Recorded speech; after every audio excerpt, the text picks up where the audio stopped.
Hello दोस्तों, आप लोग कैसे हैं? आशा होगा कि आप लोग अच्छे होंगे।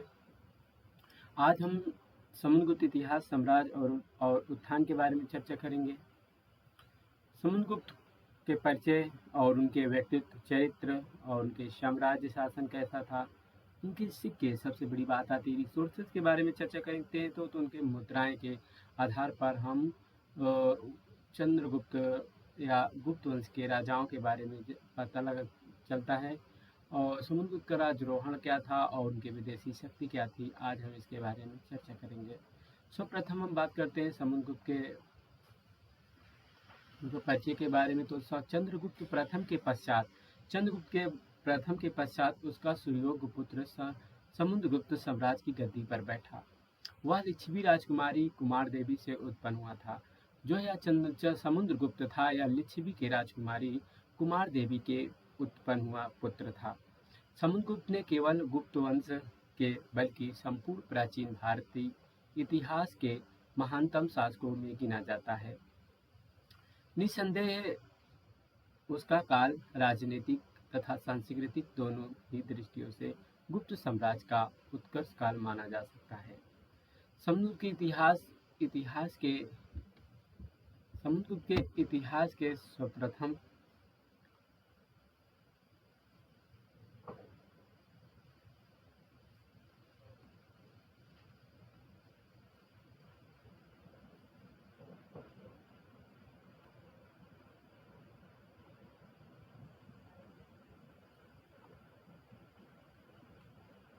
समुद्रगुप्त के इतिहास का सर्वप्रथम स्रोत उसी का अभिलेख है, जिसे इलाहाबाद स्तंभलेख अथवा प्रयाग बस्ती कहा जाता है। इसकी रचना उसके संधि विग्राहिक सचिव हरिसेन ने की थी। कनिंघम के मतानुसार यह लेख मूलतः कौशाम्बी में खुदवाया गया था। इस मत के समर्थन में दो प्रमाण दिए गए हैं। पहला है, अभिलेख के ऊपरी भाग में मौर्य शासक अशोक का एक लेख अंकित है, जिसे उसने कौशाम्बी में खुदवाया था। और दूसरा आता है, चीनी यात्री वेनसांग अपनी प्रयाग विवरण में इसका उल्लेख नहीं करता है। मध्यकाल के मुगल शासक अकबर ने इसे कौशाम्बी से मंगाकर इलाहाबाद किले में सुरक्षित करा दिया। प्रयाग स्तंभ पर समुद्रगुप्त के लेख के अतिरिक्त अशोक के 6 मुख्य लेखों का एक संस्करण, रानी का अभिलेख, कौशाम्बी के महापात्रों को संघ भेद रोकने संबंधित आदेश, जहांगीर का एक लेख तथा पार्वती काल के एक देवनागरी लेख भी उत्कीर्ण मिलता है। प्रयाग बस्ती के प्रारंभ में अशोक का लेख मिलता है। इसमें बौद्ध संघ के विभेद को रोकने के लिए कौशाम्बी के महापात्रों को दिया गया आदेश है। तत्पश्चात समुद्रगुप्त का लेख अंकित है। यह ब्राह्मी लिपि में है तथा विशुद्ध संस्कृत भाषा में लिखा हुआ है।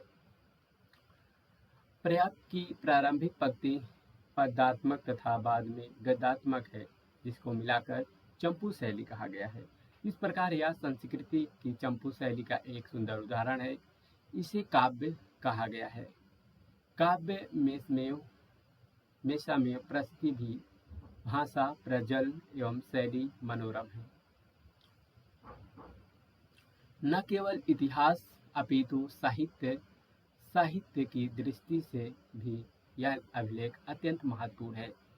प्रारंभ में फिलिप ने यह मत व्यक्त किया कि इस लेख की रचना समुद्रगुप्त की एक पश्चात उसके किसी उत्तराधिकारी द्वारा कराई गई थी और इस प्रकार का यह मरणोत्तर अभिलेख है, परंतु आज भी इस मत में सहमत होना कठिन है। इसके चरण की बात करते हैं तो इनके तीन कारण हैं। इस लेख में समुद्रगुप्त की मृत्यु की तिथि नहीं दी गई है, क्योंकि सबसे बड़ी बात यह है कि इस लेख में समुद्रगुप्त की मृत्यु की तिथि नहीं दी गई है। दूसरा है, इसमें अश्वमेध यज्ञ का उल्लेख नहीं मिलता है, जबकि समुद्रगुप्त के सिक्कों में पता चलता है कि उसमें अश्वमेध किया था। तीसरा रिसोर्सेज यह है कि अभिलेख के अंत में यह उल्लेखित मिलता है कि इस काव्य की रचना उस व्यक्ति ने की है जो परम भाटकरक के चरणों के दास था। चरणों के दास था तथा जिसकी बुद्धि स्वामी के समीप कार्यरत रहने के कारण खुली रहती थी। अतः उपयुक्त प्रमाणों से प्रकाश में हमें इस अभिलेख को मरणोत्तर नहीं मान सकते। वस्तुतः इसकी रचना समुद्रगुप्त के जीवन काल में ही की गई थी। अभिलेख में समुद्रगुप्त के जीवन तथा कृतियों का विस्तृत विवरण प्राप्त होता है।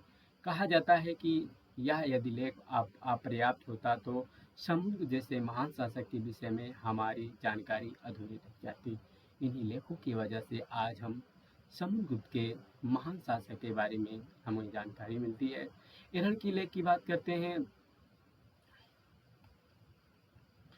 प्रयागपृथ्वी के अतिरिक्त मध्य प्रदेश के सागर जिले में स्थित एरहन नामक स्थान से भी समुद्रगुप्त का एक लेख मिलता है जो खंडित अवस्था में है। इसमें समुद्रगुप्त के पृथु, राघव आदि राजाओं को बढ़कर दानी कहा गया है जो अप्रसन्न होने पे कुबेर तथा रुष्ट अर्थात मतलब दुखी होने पर क्रोध होने पर यमराज के समान दिखाई देता है। उसमें ये एरहन की गुफाओं में यह कहा गया है कि जो समुद्रगुप्त थे वह खुश होते थे तो वह कुबेर की तरह होते थे, धन बरसाते थे, और वही रुष्ट दुखी होते थे, गुस्से होते थे तो वह यमराज के समान दिखाई देते थे।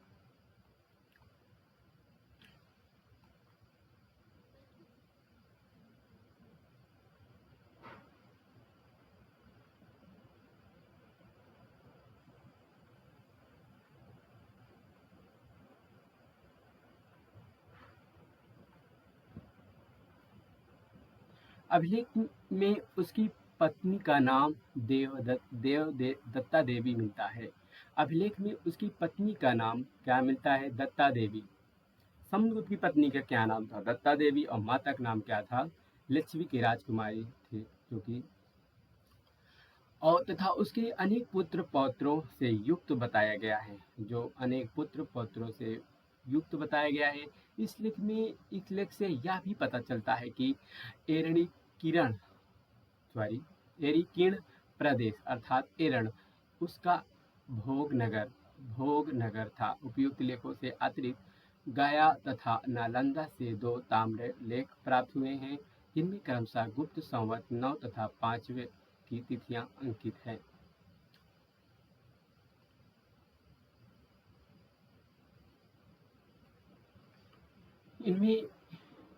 इनमें समुद्रगुप्त का नाम तथा उसकी कुछ उपलब्धियां निम्नलिखित हैं।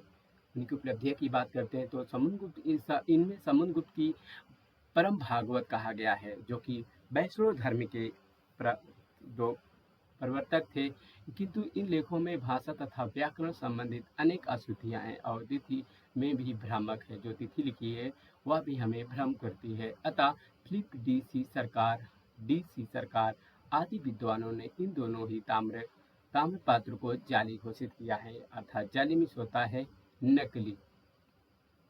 नकली घोषित किया है। समुद्रगुप्त की व्यक्तित्व और चरित्र के बारे में बात करें तो समुद्रगुप्त के चरित्र के बारे में बात करते हैं तो समुद्रगुप्त की उपलब्धियां का जो विवरण हमें उपलब्ध है उससे स्पष्ट हो जाता है कि वह एक साधारण सैनिक योग्यता वाला सम्राट था। आर्यवर्त के राजाओं का उन्मूलन तथा सुदूर दक्षिण के राज्यों की विजय उसकी उत्कृष्ट सैनिक प्रतिभा के परिचायक है। प्रयाग परिस्थिति से उनकी सैनिक कुशलता का वर्णन इन शब्दों से करती है। वह विभिन्न प्रकार के सैकड़ों युद्ध में भाग लेने में कुशल था। दोनों भुजाओं के बल से अर्जित विक्रम ही जिसका एकमात्र बंधु था। प्रताप ही जिसका प्रतीक था। परशु, बाण, भाला, शंकु, नराज आदि अनेक शास्त्रों का प्रहार से उत्पन्न शोभा द्वारा जिसके शरीर में क्रांति द्विगुण हो जाती थी। आपने विभिन्न युद्धों में समुद्रगुप्त ने जिन भिन्न भिन्न नीतियों के अनुकरण किया उससे उसकी कूटनीतिज्ञता एवं राजनीतिक सूझबूझ का परिचय मिलता है। दक्षिणी पंथ के राज्यों के साथ अपनाई गई नीति तत्कालीन परिस्थितियों में सर्वथा उपयुक्त थी। इतिहासकार स्मिथ ने समुद्रगुप्त की वीरता तक पर मुग्ध होकर उसे भारतीय नेपोलियन कहना पसंद किया। जो भारतीय नेपोलियन कहा गया, किसको कहा गया? समुद्रगुप्त को। किसने कहा था? सर्वप्रथम इतिहासकार स्मिथ ने। समुद्रगुप्त युद्ध क्षेत्र में जितना स्क्रूतिनियान स्क्रूतिवन था, शांति के समय में उससे कहीं अधिक कर्मठ था। वह स्वयं उच्च कोटि का विद्वान तथा विद्या के आदर संरक्षक था।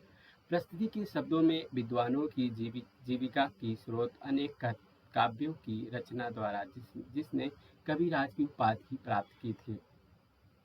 दुर्भाग्यवश हमें इसकी किसी भी रचना के विशेष में ज्ञात नहीं है।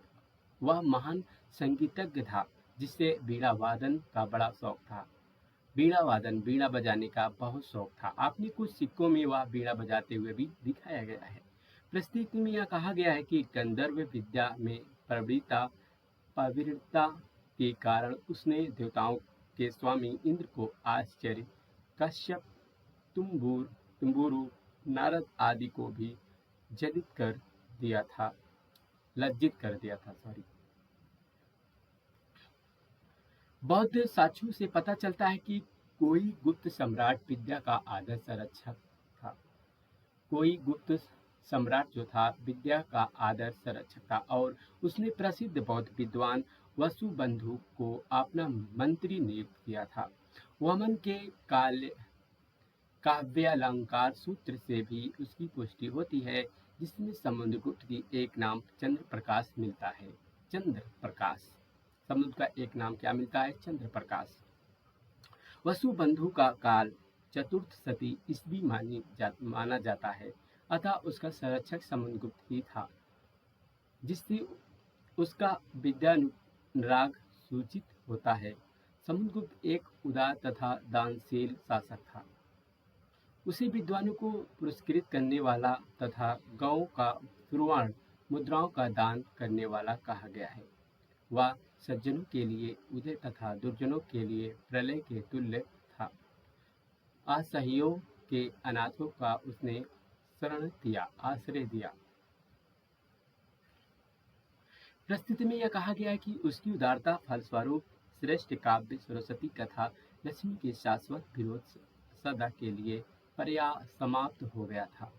वह विविध शास्त्रों का ज्ञाता भी था। इसी प्रकार उसके व्यक्तित्व में सर्वग्राह्यता एवं सशस्त्रत्वाभ्याभारते के गुण का अनुष्ठा समन्वय था। समुद्रगुप्त एक धर्मनिष्ठ सम्राट था, जिसके वैदिक धर्म के अनुसार शासन किया। उसे धर्म परिचय बंद कहा गया। उसने ब्राह्मणों को सहस्त्रों गौओं का दान दिया था। उसके शासनकाल में ब्राह्मणों धर्म पुनरुत्थान हुआ।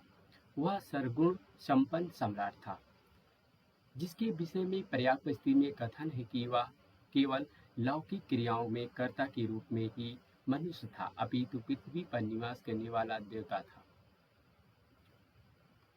एरन के लेख में उनकी तुलना पृथु, रघु आदि महान शासकों के साथ की गई है तथा उसने पराक्रम एवं विनय का स्रोत कहा गया है। वह प्रसन्न होने पर साक्षात कुबेर था और किंतु रुष्ट होने पर यमराज के समान था।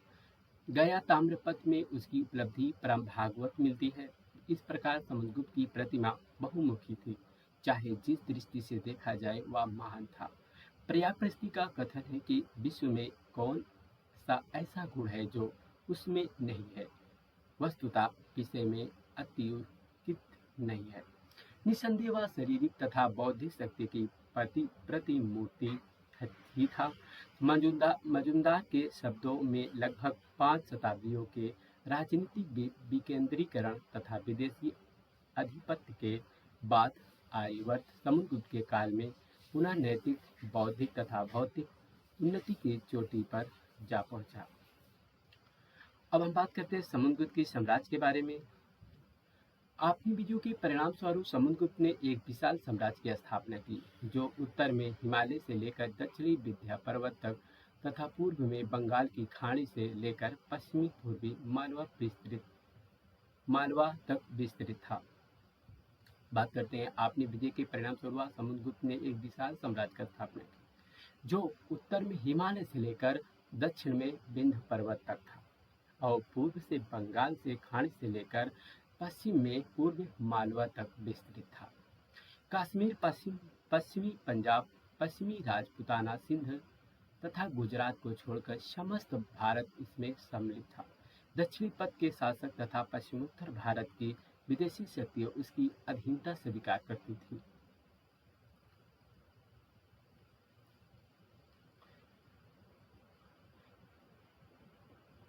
इसी प्रकार समुद्रगुप्त ने अपने पिता से जो राज्य उत्तराधिकारी में प्राप्त किया था, उसे एक विशाल साम्राज्य में परिणत कर दिया। पर्याप्त स्थिति में शब्दों में उसने अपने बाहुबल को प्रसार द्वारा भूखंडल को बांध लिया, अर्थात मतलब अपने बाहुबल, अपनी शक्तियों के प्रसार से वह भूमि मंडल को क्या कर लिया था, बांध लिया था, अपनी शक्ति को चारों तरफ फैला लिया था। पाटलिपुत्र इस विशाल साम्राज्य की राजधानी थी, जो पाटलिपुत्र वर्तमान समय में पटना, पाटलिपुत्र वह उनका विशाल साम्राज्य राजधानी थी। समुद्रगुप्त ने अत्यंत निपुणता के साथ शासन के संचालन किया। केंद्रीय भाग में शासन उसकी प्रत्यक्ष नियंत्रण में था। प्रस्तुति में उसके कुछ प्रशासनिक पदाधिकारियों के नाम मिलते हैं, जो इस प्रकार हैं। सिंध विग्राहिक या संधिकार युद्ध की मंत्री होता था। इसके अधीन वैदेशिक विभाग होता था। समुद्रगुप्त के संध विग्राहिक हरिसेन था, जो संघ विग्राहित मंत्री था वह हरिसेन था, जिसने पर्याप्त प्रस्ति की रचना की। और खागटक पाकिक, राइट, तो यह राजकीय भोजनालय जो खाद्य में होता है खाना, टापकिक, और यह राज्य की भोजनालय का अध्यक्ष था। इस पद पर ध्रुव भूति नामक पदाधिकारी कार्य करता था। तीसरा है कुमारामत्य।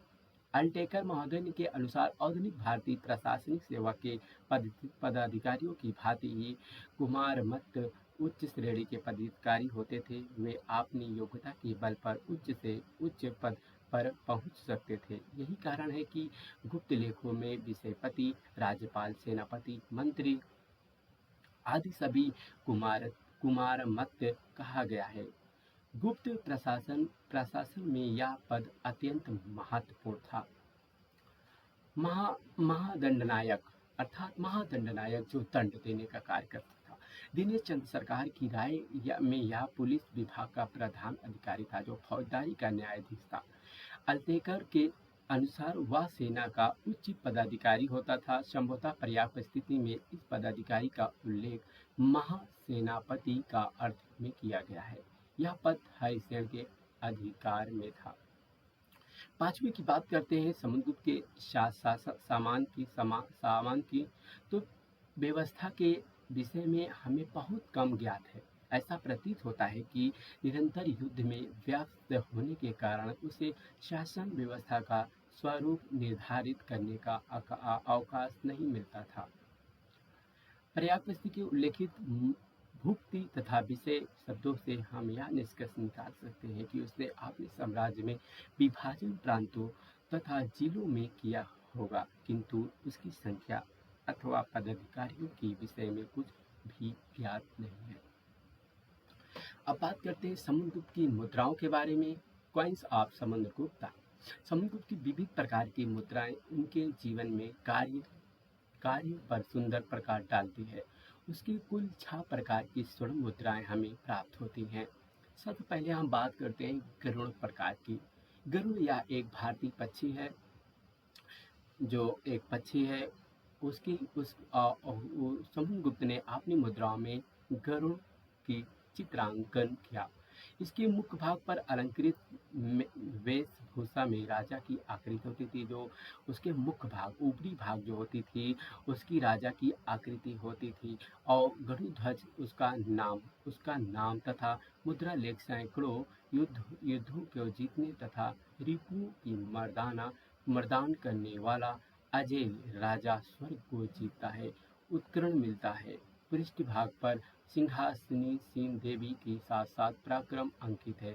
सिंहासनी सिंहासीन देवी की जो सिंह पर आसन के साथ साथ पराक्रम अंकित है। इस प्रकार के सिक्के नागवंशी राजाओं के ऊपर उसकी विजय के संकेत देते हैं। फिर से हम बात करते हैं धनुधारी प्रकार।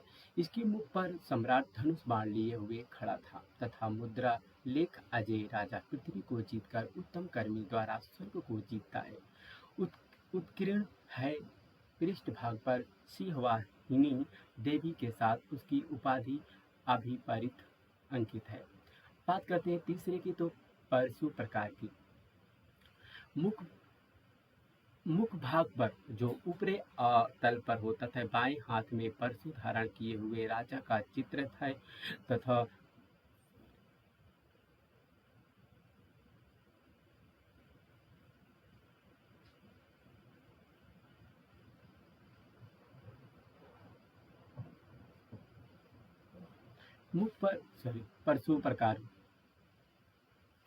परशु प्रकार के हम बात करते हैं सिक्के की। मुख भाग पर बाएं हाथ पर परशु धारण किए हुए राजा का चित्र तथा मुद्रा लेख कृतांत परशु राजाओं को विजेता तथा अजय है।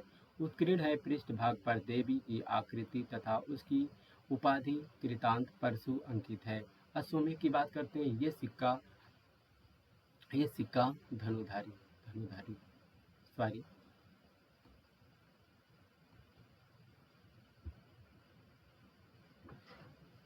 धनुधारी की बात करते हैं।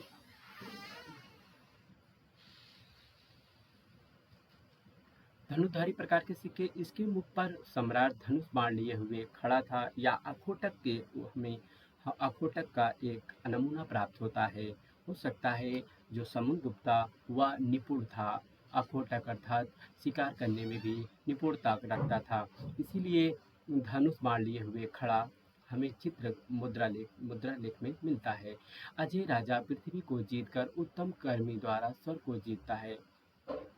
उत्कीर्ण है पृष्ठभाग पर सिंहासनी देवी के साथ उसकी उपाधि अपराधिरथ अंकित है।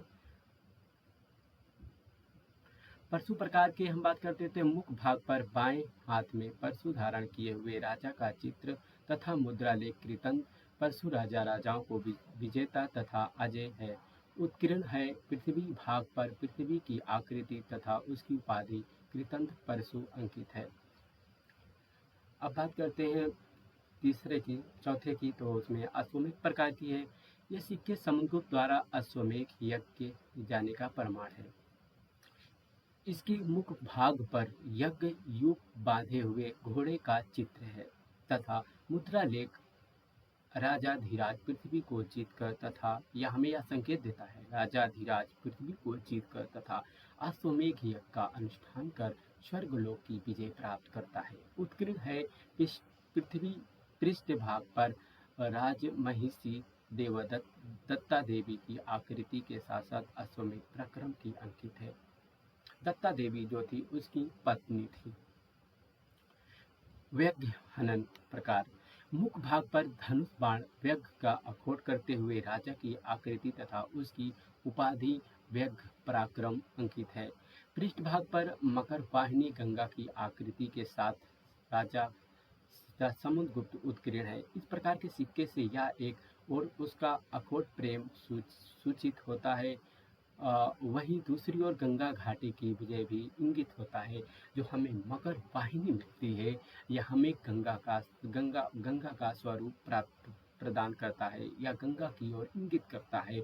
हम बात करते हैं छठवें की बात करते हैं तो बीड़ा वादन प्रकार के सिक्के। मुख भाग पर बीड़ा बजाते हुए राजा की आकृति तथा मुद्रा लेख महाधिराज श्री समुद्रगुप्त उत्कीर्ण है। पृष्ठभाग पर बात करते हैं तो हाथ में कर्ण की पिया या एक प्रकार के हाथ में लिए हुए एक तिरछा प्रकाशीय आकार का एक यंत्र होता है, उसको हाथ में लिए हुए हैं जो कि लक्ष्मी की आकृति अंकित है। इस प्रकार के सिक्के के उसका संगीत प्रेम सूचक होता है। अग्रलिखित पंक्तियों में हमें साधनों के आधार पर समुद्रगुप्त की व्यक्तित्व और कृतित्व का विवरण प्रस्तुत करेंगे। अब बात करते हैं समुद्रगुप्त की विदेशी शक्तियों के बारे में। फॉरेन पावर ऑफ समुद्रगुप्ता प्रस्तुत के 23वीं से 24वीं पंक्तियों में कुछ विदेशी शक्तियों के नाम दिए गए हैं, जिनके विषय में यह बताया गया है कि वे स्वयं सम्राट को सेवा में उपस्थित करना, कन्याओं को उपहार एवं आपने आपने आपने राजाओं को शासन करने के निमित्त गरुड़ मुद्रा से अंकित राजज्ञा के लिए प्रार्थना करना या आदि विविध उपायों द्वारा उसकी सेवा किया करते थे। ये शक्तियाँ इस प्रकार हैं: देवपुत्र साहिसा हानि सुहि नुहाई, देवपुत्र पाहिसा हानु साही। इससे तात्पर्य कुषाणों से है। इसका तात्पर्य किससे है? इसका तात्पर्य हमें कुषाणों से है।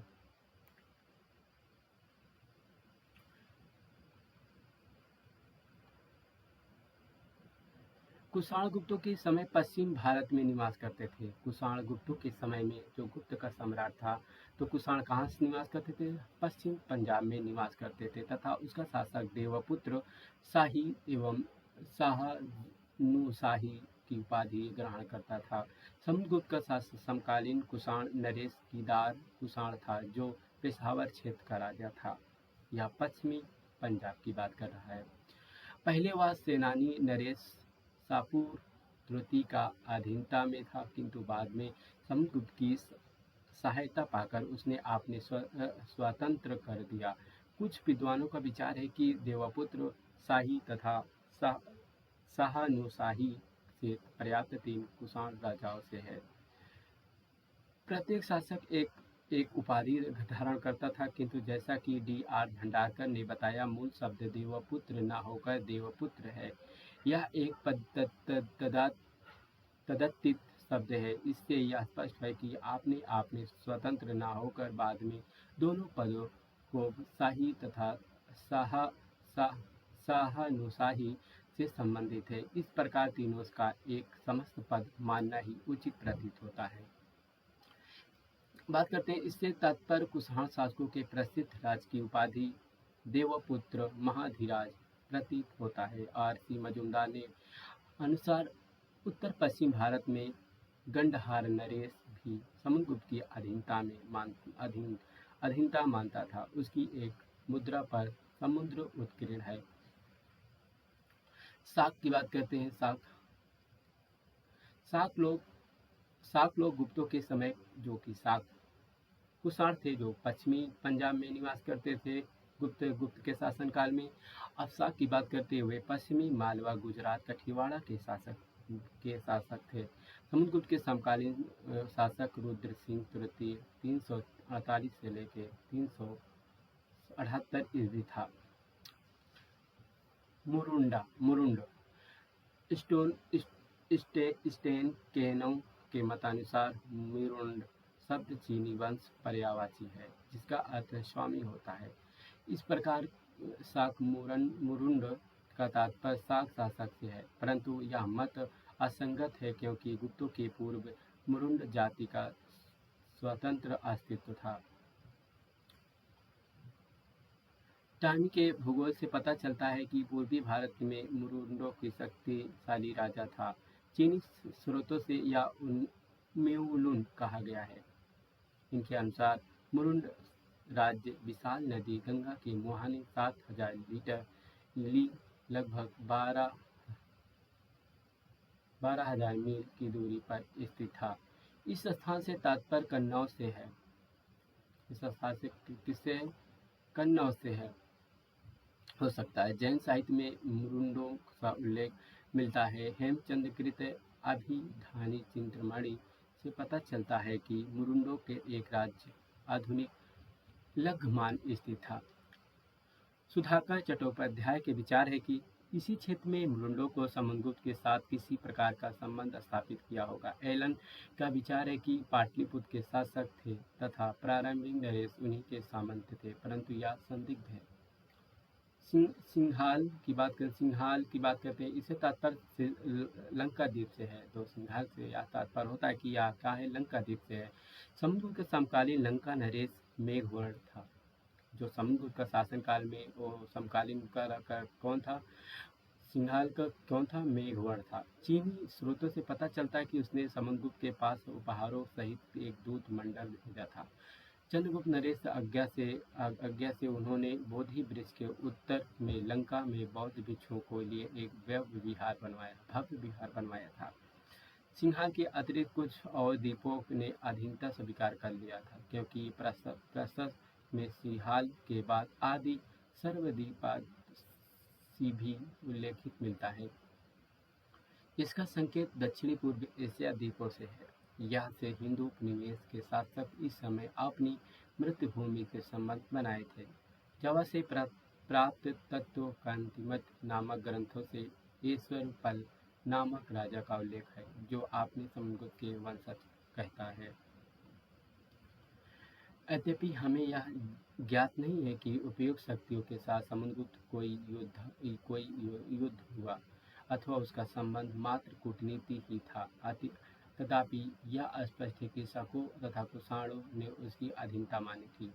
कुछ कुषाण मुद्राओं पर समुद्रगुप्त चंद्रगुप्त नाम अंकित है तथा शकों के कुछ सिक्के भी गुप्त प्रकार के हैं। इससे शकों के कुषाण पर गुप्त शासकों का प्रभाव स्पष्ट सिद्ध होता है। बात करते हैं समुद्रगुप्त के राज्यारोहण की बात करते हैं तो पर्याप्त स्थिति से प्रारंभ 8 श्लोक प्राप्त होते हैं। इसमें कुछ खंडित अवस्था में है। चतुर्थ श्लोक में चंद्रगुप्त प्रथम द्वारा समुद्रगुप्त के उत्तराधिकारी चुने जाने का विवरण सुरक्षित है। ज्ञात होता है कि समुद्रगुप्त ने अपना उत्तराधिकारी चुनने के लिए अपने सभासदों में एक सभा बुलाई। वह समुद्रगुप्त के गुणों पर इतना अधिक मुग्ध था, भारी सभा में उसने उसे गले से लगाते हुए यह घोषणा की, आर्य तुम योग्य हो, पृथ्वी का पालन करो। प्रस्तिकार ने आगे लिखा है कि जहां इस घोषणा से चंद्रगुप्त की दरबारी प्रसन्न हुए, वहीं अन्य राजकुमार तुल्य कुलज दुखी मलमुख हो गए। तुल्य कुछ होता मतलब उसके जो जितने भाई थे, चचेरे भाई थे, उसका होता है तुल्य कुलज, राइट। उनको क्या हुए? दुखी हुए। इससे यह होता है कि वो कह रहा कि वो जो आर्य लोग हैं उनकी उनकी उनकी बढ़ाई कर रहा है और उनको योग का उसके पृथ्वी का पालन करने का बात किया गया है। तो कहा, तो यह सब सुनकर उनके जो भाई थे, चचेरे लोग भाई थे, वह दुखी हुए। यह शंका था कि कहीं समुद्रगुप्त ये पूरा राज्य अपना कुछ क्षेत्र इनको ना दे दे, इसीलिए क्या थे वे चचेरे भाई जो थे वे दुखी थे। इस विवरण से आधार पर कुछ विद्वानों को ऐसा विचार व्यक्त हो किया गया कि समुद्रगुप्त के अन्य भाइयों ने उनके निर्वाचन के विरोध किया। जो निर्वाचन होता था उनके भाइयों ने विरोध किया था कि समुद्रगुप्त ने अनेक साथ उत्तराधिकारी के युद्ध लड़ना पड़ा, जो उत्तराधिकारी का एक युद्ध लड़ना पड़ा। इस विद्रोह का नेतृत्व कंच नामक उसके भाई ने किया था, राइट। कंच नामधारी कुछ सिक्कों में प्राप्त होते हैं, जो कि कंचगुप्त जो थे वह समुद्रगुप्त के भाई थे। इस मुख भाग पर राजा की तथा मुद्रा ले कच्छ पृथ्वी को जीतकर उत्तम कर्मों द्वारा स्वर्ण को जीतता है। उत्कीर्ण है तथा पृष्ठ भाग पर राज्य सर्वर जोई छिद्दा समस्त राजाओं का उन्मूलन करने वाला विरुद्ध अंकित है। इस कच्छ नामक राजा को समीकरण के विषय में मतभेद है। D.R. भंडारकर इसे समुद्रगुप्त के साथ संकीर्त करते हुए, किंतु हमें ज्ञात है कि रामगुप्त एक निर्बल शासक था जो सर्व राज्योच्छित विरुद्ध के उत्तराधिकारी कदापि नहीं हो सकता। रेप्यांसन तथा हेरास ने बताया कि कंच समुद्रगुप्त का बड़ा पुत्र था, जिसने उसकी मृत्यु के बाद सिंहासन प्राप्त किया। समुद्रगुप्त ने अपने बड़े भाई की हत्या कर राजगद्दी हथिया ली। समुद्रगुप्त ने अपने बड़े भाई की हत्या कर राजगद्दी हथिया ली, परंतु उत्तराधिकारी के युद्ध के समर्थन किसी भी प्रमाण नहीं होता। अतः सहसा इस प्रकार के निष्कर्ष निकलता देना तर्कसंगत नहीं लगता। हमें ज्ञात होता है कि चंद्रगुप्त ने स्वयं राजचंद्र समुद्रगुप्त के पक्ष में अपना राज सिंहासन को त्याग दिया था।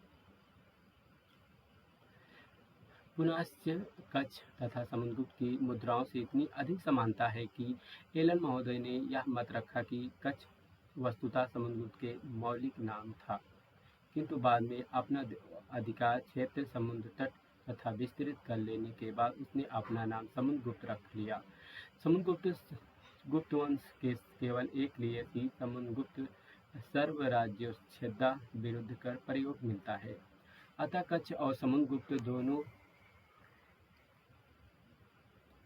दोनों ही व्यवस्थित प्रतीत होता है, प्रतीत होते हैं। यह उल्लेखनीय है कि कच्छ नामधारी सिक्के मुद्रालेख कच्छ पृथ्वी की विजित कर उत्तम कर्मों द्वारा स्वर्ग की विजय करता है कि समुद्रगुप्त के अश्वमेध सिक्के पर उत्कीर्ण मुद्रालेख तथा पर्याप्त स्थिति 19वीं 20वीं पंक्तियों का विवरण हमें गहरी समानता दृष्टिगोचर होती है। अश्वमेध सिक्के पर वह सम्राट भूमंडल की विजय करके स्वर्गलोक की विजय करता है। अंकित है कि इसी प्रकार पर्याप्त स्थिति में कहा गया है कि समस्त पृथ्वी को जीत लेने के कारण उसके कीर्ति भूमंडल के विचारण करती हुई इंद्र लोक में पहुंच गई थी। इन विवरणों से प्रकाश हमें कंच नामधारी सिक्के को स्वयं समुद्रगुप्त को स्वीकार करने पर कोई आपत्ति नहीं होनी चाहिए। उत्तराधिकारी युद्ध के विषय में हमें निश्चित रूप से कुछ कह सकते हैं। वास्तविकता जो हमें हो जितना हो स्पष्ट ही है कि यदि कोई युद्ध हुआ भी तो समुद्रगुप्त उत्तम पूर्णतः सफल रहा और उसने अपने पराक्रम के बल पर सभी विद्रोहियों को शांत कर अपनी स्थिति सुदृढ़ कर ली।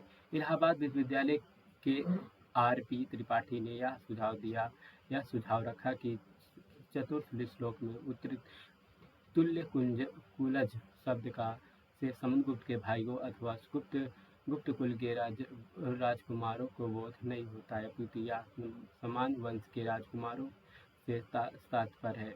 या जो तुल्य कुंज की सब बात की गई है, ये कहते हैं इलाहाबाद के प्रोफेसर जो है विश्वविद्यालय के R.K.P. त्रिपाठी ने यह सुझाव दिया कि यह तुल्य कुंज है, यह भाइयों से नहीं है, यह क्या है, यह वंश के राजकुमारों से है। संस्कृत साहित्य में तुल्य शब्द सम तथा सघम सद्धस का समानार्थी है। तुल्य तथा सम शब्दों का प्रयोग प्रायः समानता के अर्थ में किया गया या अतः या किसी उत्तराधिकारी के युद्ध से तात्पर्य नहीं है। वस्तुतः समुद्रगुप्त जैसे शक्तिशाली सम्राट के राज्यारोहण के अन्य समान राजवंश के शासन दुखी हुए थे, क्योंकि उसने मन में समुद्रगुप्त द्वारा जीते जाने का भय उत्पन्न हो गया। ऐसे शासक को कोतकुलज, अच्युत, नागसेन आदि को माना जा सकता है। अश्वमेध यज्ञ की बात करते हैं तो अपनी विजय के निवृत्त होने के पश्चात समुद्रगुप्त ने अश्वमेध यज्ञ किया। लगता है कि इस यज्ञ के अनुष्ठान प्रस्ती लेख जाने के बाद हुआ और इसी कारण उसमें इसका उल्लेख नहीं मिलता है। यह जो अश्वमेध हुआ था यह प्रस्ती के बाद हुआ था, क्योंकि इसीलिए इसमें पर्याप्त स्थिति में इसका कोई हमें उदाहरण नहीं प्राप्त होता है।